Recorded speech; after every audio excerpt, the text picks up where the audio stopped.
Hola chicos, ¿qué tal? Buenos días. Bueno, pues esta semana no tendremos clases el día miércoles y dejar el tema para exponerlo hasta el día viernes se me hace muy tardado, por lo que he decidido preparar este pequeño video con una exposición general del tema y tal y como les dije, perdón, en las indicaciones, si llegaran a necesitar a este apoyo en alguna cuestión en particular que no se haya entendido, voy a estar el día viernes de 3 a 3:40, solamente para aquellos que tengan alguna duda. Si tú con este video y con el tema, con la lectura del tema tuviste y no surgió alguna duda, pues ya no hay ningún problema. ¿Sale? Ok. En esta ocasión vamos a ver los métodos de estudio en las ciencias sociales. He abordado desde el capítulo 9 del libro que ya hemos venido trabajando sobre la metodología de la investigación en ciencias sociales. Inicia esta lectura hablando sobre la noción de paradigma. La noción de paradigma fue un concepto acuñado por el filósofo Thomas Kuhn en 1962 y que lo aplicó al proceso de producción científico.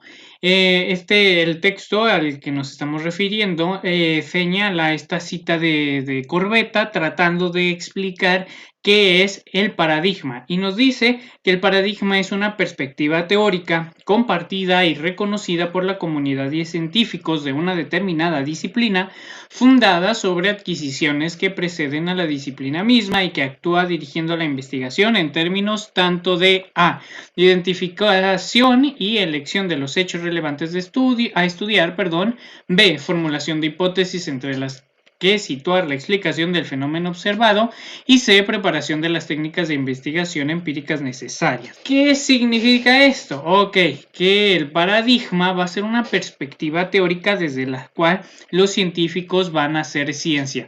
Básicamente el paradigma va a constituir sus prejuicios, sus precomprensiones. ¿Se acuerdan que en la clase pasada Patty me preguntaba acerca de cuáles eran las cuestiones que la lectura, perdón, hablaba de ciertos principios epistemológicos y ontológicos de los cuales partía la investigación en las ciencias sociales?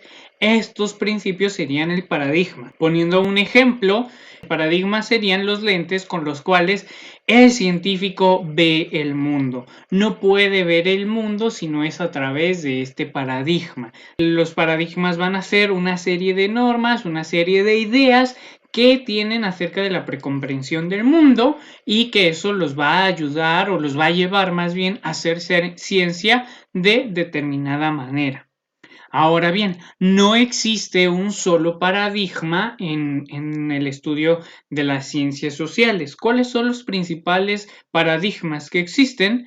Se consideran usualmente tres paradigmas: el positivista, el neopositivista y el interpretativismo. El positivista, que por cierto ahí les dejo una nota que en la página 77 dice que se originó en el siglo XXI, pero hay un error, debe decir en el siglo XIX. Ok, el paradigma positivista dice que solamente puede ser científico aquello que provenga de las ciencias experimentales. ¿Qué significa esto? Pues que si la historia, que si la pedagogía, que si la psicología no pueden hacer experimentos, no pueden predecir lo que va a pasar, o sea, no se mueve como lo hacen las ciencias exactas, entonces no serían ciencias, serían en todo caso pseudociencias, pero nada más.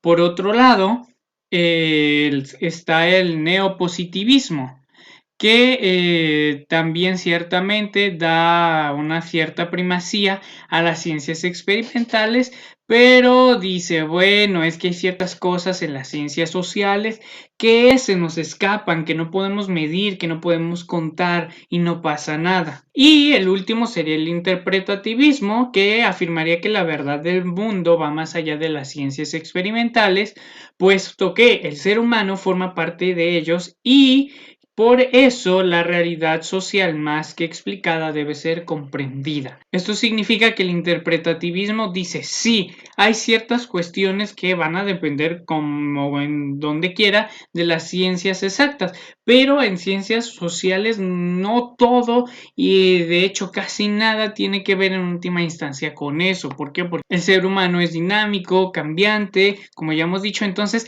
hay ciertas cosas que se tienden más que a explicar, como lo harían las ciencias exactas, se deben interpretar. Ahora bien, actualmente los paradigmas que más predominan son el neopositivista y el interpretativista.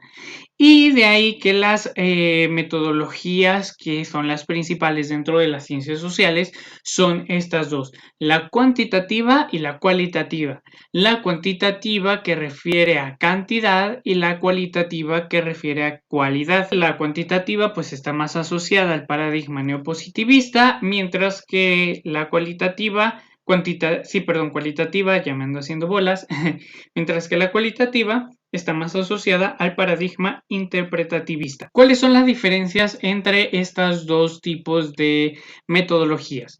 Bueno, por ejemplo, la cuantitativa, su característica es que tiene un contexto experimental, o sea, casi no se mete, digamos, con la gente.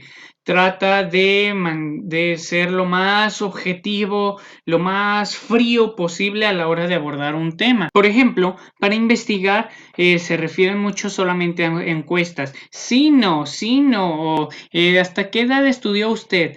Y entonces ya con esos datos, pues va, el tanto por ciento de la población dijo que está de acuerdo en que las niñas vayan a la escuela. Y el tanto por ciento dijo que no, y el otro tanto por ciento dijo que no sabe. Y ya, es a lo único que se refiere. Usualmente muestra muchas gráficas, les digo, se trata de investigar con encuestas.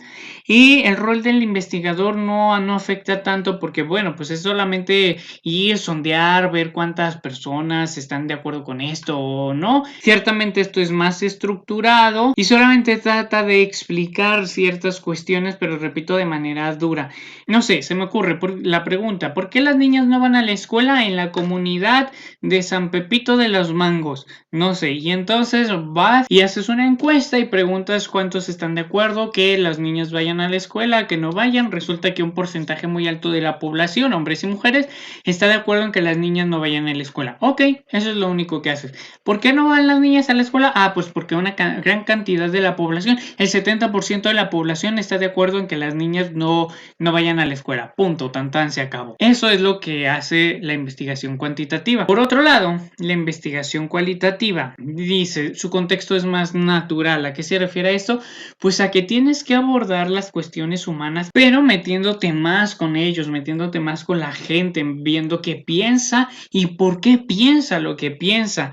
Y entonces, por ejemplo, aquí el material de donde puedes sacar más información va a ser a través de entrevistas o a través de leer algún material bibliográfico, pero siempre tú como investigador vas a jugar un papel fundamental porque vas a tener que interpretar los datos que estás obteniendo. Volviendo al mismo ejemplo de San Pepito de los Mangos, ya no solamente vas a hacer una encuesta, quizás sí al principio hagas una encuesta, pero después vas a ir más bien con una entrevista. Oiga, señora, ¿usted por qué considera que las niñas no deben ir a la escuela?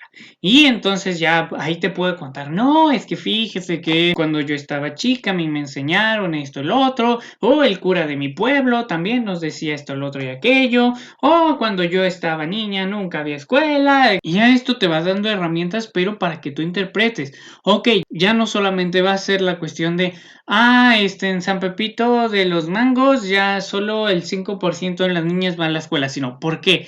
Pues resulta que en esa población antes no había escuela, solo los niños podían ir, la educación todavía es muy tradicionalista, muy machista, la mujer se tiene la cosmovisión de que la mujer está solo para el hogar, resulta que también tuvieron un cura que les decía esto y esto y esto, o el único maestro que llegaba a ir, cuando iba les decía que las niñas no iban a la escuela. Entonces yo creo que lo que podría hacerse aquí es esto y esto y esto. Entonces ahí ya hay una cuestión donde el investigador se mete más, y aunque la investigación cualitativa te da ciertos elementos poco, digamos, de datos duros, te da muchos elementos para que puedas pensar, te puedas plantear y puedas sugerir una hipótesis de por qué las cosas son así y qué podrías hacer para cambiarlas. Ahora, estas dos metodologías se relacionan de una manera diferente. Dependiendo de lo que quieras estudiar y cómo lo quieras estudiar, pueden mezclarse de tres maneras generales. Algunos dicen que son incompatibles entre sí, que o bien haces la aplicación de la metodología cuantitativa o la cualitativa, pero que no se llevan. Hay otros que dicen que sí, lo cuantitativo es lo más importante a lo cualitativo, pero sí, lo cualitativo tendrá algo que aportar. Y por último está en que ambas tienen igual importancia en la construcción del conocimiento social. Actualmente, bueno, se tiende a considerar que esta tercera opción es la más importante o la que tendría mayor cabida, en cuanto que ambas posturas son igual de importantes y te proporcionan elementos muy valiosos para el análisis en las ciencias sociales. A este último trabajo se le llama integracionismo y hay tres maneras de entender el integracionismo: complementación, combinación o triangulación. La complementación sería que aplicas por separado primero la metodología cuantitativa, después la cualitativa y los complementas los resultados. La combinación sería que uno de los dos va a tener más primacía dentro de tu investigación y el otro le ayudará por ahí un poquito. O la triangulación es que vas llevando los dos al mismo tiempo y al mismo tiempo vas extrayendo ciertas conclusiones. Y bueno, a grandes rasgos esta sería la temática acerca de la metodología de las ciencias sociales. Si llegara a haber alguna duda, reitero, nos vemos el día viernes o en su defecto puedes preguntármelo mediante el chat. Les deseo una excelente semana y nos vemos los que gusten el día viernes. Saludos.